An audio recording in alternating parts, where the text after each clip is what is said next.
ನಮ್ಮ ಅಖಂಡ ಕೋಲಾರದ ರೈತರು, ವಿಶೇಷವಾಗಿ ಕೋಲಾರ ಜಿಲ್ಲೆಯ ರೈತರು ತಾವೆಲ್ಲ ಕಂಡು ಬಂದಂಗೆ ಕೋವಿಡ್ ಸಂದರ್ಭದಲ್ಲಿ ಕೂಡ ತಾವು ಏನು ಆರೋಗ್ಯದ ವಿಚಾರದಲ್ಲಿ ಕೋವಿಡ್ ಸಂದರ್ಭದಲ್ಲಿ ತಮ್ಮ ಆರೋಗ್ಯವನ್ನು ಪಣಕ್ಕಿಟ್ಟು ಕೃಷಿ ಬೆಳೆಗಳಲ್ಲಿ ತೊಡಗಿ ಮಾರುಕಟ್ಟೆಗೆ ತಂದು ಇಡೀ ದೇಶದ ಜನತೆಗೆ ಒಂದು ಅಂಥ ತುರ್ತು ಸಂದರ್ಭದಲ್ಲಿ ಕೂಡ ಸರಬರಾಜು ಮಾಡ್ತಕ್ಕಂಥ ಹೆಗ್ಗಳಿಕೆ ಇರ್ತಕ್ಕಂಥ ಕೋಲಾರ ಜಿಲ್ಲೆ ರೈತರು ಇವತ್ತು ದಿವಸ ಕಳೆದ 2 ವರ್ಷದಿಂದ ತಾವೆಲ್ಲ ಗಮನಿಸಿರ್ಬೋದು. ಇದೇ ಸಮಯಕ್ಕೆ ಇದು ಸುಗ್ಗಿ ಕಾಲ ಅಂತ ಕರಿತೀವಿ, ಟೊಮೆಟೊಗೆ, ಕ್ಯಾಪ್ಸಿಕಮ್ ಮತ್ತು ಇತರ ತರಕಾರಿಗಳಿಗೆ ಇಲ್ಲಿಂದ ಬರ್ತಕ್ಕಂಥ ಇಲ್ಲಿ ಬೆಳೀತಕ್ಕಂಥ ಹಣ್ಣು ಮತ್ತು ತರಕಾರಿಗಳನ್ನು ರಾಜ್ಯದ ಮತ್ತು ದೇಶದ ಅನೇಕ ಭಾಗಗಳು ಕೂಡ ಸರಬರಾಜು ಮಾಡ್ತಕ್ಕಂಥ ಹೆಮ್ಮೆ ನಮ್ಮ ರೈತರು ಏನಿದ್ದಾರೆ. ಇವತ್ತು ದಿವಸ 2 ವರ್ಷಗಳಿಂದ ನಿರಂತರವಾಗಿ ಬೆಲೆ ಕುಸಿತಕ್ಕೊಳಗಾಗಿ ಸಂಕಟದಲ್ಲಿರ್ತಾರೆ. ಅದಕ್ಕೆ ಕಾರಣಗಳು ಹಲವಾರು. ಕಳಪೆ ಬೀಜ, ಗುಣಮಟ್ಟದ ಒಂದು ಔಷಧ ವಿಚಾರಗಳಾಗಿರ್ಬೋದು, ಮತ್ತು ಸರ್ಕಾರದ ಸಂಸ್ಥೆಗಳೇನಿದ್ದಾವೆ ಕೃಷಿ ಮತ್ತು ತೋಟಗಾರಿಕೆ ಅವು ರೈತರ ಒಂದು ಸಂಪರ್ಕಕ್ಕೆ ಬರದೆ ಅವರಿಗೆ ಜಾಗೃತಿ ಮೂಡಿಸೋ ಕಾರ್ಯಕ್ರಮದಲ್ಲಿ ವಿಫಲರಾಗಿದ್ದಾರೆ. ಇವೆಲ್ಲ ಕಾರಣಕ್ಕಾಗಿ ರೈತರು ಸಂಕಟದಲ್ಲಿ ಪಡಿತಾರೆ. ತಾವೆಲ್ಲ ನೋಡ್ಬೋದು, ಗಿಡಗಳೆಲ್ಲ ರೋಗ ಸಿಗಾಗಿರ್ತವೆ.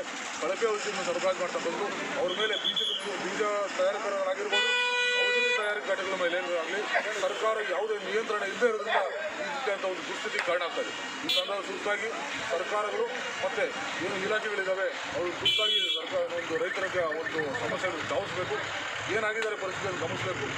ಜೊತೆಗೆ ಬೆಲೆ ಕುಸಿತ ಆಗ್ತಾಯಿದೆ, ಹವಾಮಾನ ವೈಪರೀತ್ಯದಿಂದ ಬೆಲೆ ಕುಸಿತ ಆಗ್ತಾಯಿದೆ, ರೋಗ ಸಿಕ್ಕಾಕೊಂಡು ತಾವೆಲ್ಲ ನೋಡ್ಬೋದು, ಕಾಯಿ ನೋಡಿ ಇದೆ. ಇದನ್ನು ಯಾರೂ ಖರೀದಿ ಮಾಡಲಿಕ್ಕಾಗಲ್ಲ ಅಂಥ ಒಂದು ಪರಿಸ್ಥಿತಿಗಳಿದೆ. ಇವೆಲ್ಲನೂ ಬೆರಿಗೆ ಆಗದೆ ಇಲ್ಲಿ ಉಳ್ಕೊಂಡು ಕೊನೆ ಪಕ್ಷ ವಿಲೇವಾರಿ ಮಾಡಿ ಸ್ಥಳಾವಕಾಶವನ್ನು ಕೊಡದೆ ರಸ್ತೆ ಬದಿಗಳಲ್ಲಿ ವಿಲೇ ಮಾಡುವಂಥ ಒಂದು ದುಸ್ಥಿತಿಗೆ ರೈತರು ಹೋಗಿದೆ. ಇವು ಭಾಳ ದುರಂತ, ನೋವಿನ ಸಂಗತಿ. ಸರ್ಕಾರಗಳು ಮತ್ತು ಸಂಸ್ಥೆಗಳು ಎಚ್ಚೆತ್ತುಕೊಂಡು ತುರ್ತಾಗಿ ರೈತರು ಸಮೂಹ ಬರಬೇಕು. ಏನು ನಷ್ಟಕ್ಕೊಳಗಾಗಿದ್ದಾರೆ ಅದನ್ನು ಪರಿಹಾರ ಕೊಡೋ ನಿಟ್ಟಿನಲ್ಲಿ ಬೆಂಬಲ ಬೆಲೆ ಕೊಡಬೇಕು. ಈಗಾಗಲೇ ನಮ್ಮ ಹೋರಾಟ ಏನಿದೆ, ಕನಿಷ್ಠ 10 ರೂಪಾಯಿಗೆ ಬೆಳೆ ಆಗೋದಿಲ್ಲ, ಕನಿಷ್ಠ 15 ರೂಪಾಯಿ ಆದರೂ ಬೇಕು. ಆದರೆ ನಮ್ಮ ರೈತರು ನಾವೇನು ಕೊಡಬೇಡಿ, ನಮ್ಮ ಶ್ರಮಕ್ಕೆ ಪ್ರತಿಫಲ ಕೊಡಿ ಅಂತ ಕೇಳ್ತಾರೆ. ಕೇವಲ 10 ರೂಪಾಯಿ ಅಷ್ಟಾದರೂ ಕೊಡುವಂಥದ್ದು ಆಗಬೇಕು ಸರ್ಕಾರದಲ್ಲಿ ಅಂತ ಹೇಳಿ ಸರ್ಕಾರಕ್ಕೆ ಒತ್ತಾಯ ಮಾಡ್ತೀವಿ. ಈಗಾಗಲೇ ಹಲವಾರು ಹೋರಾಟಗಳು ನಮ್ಮ ಸಂಸ್ಥೆ, ನಮ್ಮ ಏನು ಸಹೋದರ ರೈತ ಮಿತ್ರರು ಹೋರಾಟ ಮಾಡ್ತಾಯಿದ್ದಾರೆ. ಅದು ಯಾವುದಕ್ಕೂ ತಾವು ಮನ್ನಣೆ ಆಗ್ತಾ ಇಲ್ಲ. ಈಗಾಗಲೇ ತಾವು ಗಮನಿಸಿರಬೇಕು, ಉಸ್ತುವಾರಿ ಸಚಿವರು ಇದ್ದಾರೆ ನಮ್ಮ ಕೋಲಾರ ಜಿಲ್ಲೆಗೆ.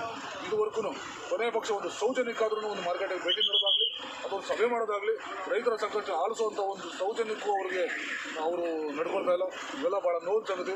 ಮತ್ತೊಂದು ಸಾರಿ ಸರ್ಕಾರಕ್ಕೆ ಮತ್ತು ಜಿಲ್ಲಾಡಳಿತಕ್ಕೆ ಮನವಿ ಮಾಡಿದ್ರೆ ತುರ್ತಾಗಿ ಇಲ್ಲಿ ಬಂದು ಭೇಟಿ ಕೊಟ್ಟು ಇದನ್ನು ಸುಧಾರಣೆ ಕಟ್ಕೊಳ್ಳಿಲ್ಲ ಅಂದರೆ ಇವತ್ತೇನು ಸರ್ವಿಸ್ ರೋಡಲ್ಲಿ ಹೋರಾಟ ಮಾಡ್ತಾರೆ, ಮುಂದಿನ ದಿನಗಳಲ್ಲಿ ಹೆದ್ದಾರಿಗೆ ಬಂದು ಹೋರಾಟ ಮಾಡೋದು ಕೂಡ ಹಿಂಜರಿಯೋದಿಲ್ಲ ಅಂತ ಒಂದು ನೊಂದಿರತಕ್ಕಂಥ ರೈತ ಸಮುದಾಯದಲ್ಲಿದೆ.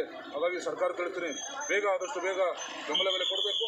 ಏನು ಒಂದು ಬೀಜ ಮತ್ತು ಔಷಧಿಗಳ ಮೇಲೆ ನಿಯಂತ್ರಣ ಸಾಧಿಸಿದೆ ಆದರೆ ರೈತ ಉದ್ಧಾರ ಆಗ್ತಾನೆ, ರೈತರ ಸಂಪೂರ್ಣ ನಾಶ ಆಗ್ತಾನೆ. ಇದಕ್ಕಾಗಿ ಅವಕಾಶ ಮಾಡಿಕೊಡ್ಬೇಡಿ. ರೈತರಿಲ್ಲ ಅಂದರೆ ಸರ್ಕಾರಗಳಿಲ್ಲ ಅಂತಂದರೆ ಜನತೆ ಬದುಕೋದೆ, ಸಮಾಜ ಬದುಕೋದೇ ಕಷ್ಟ ಆಗ್ತದೆ.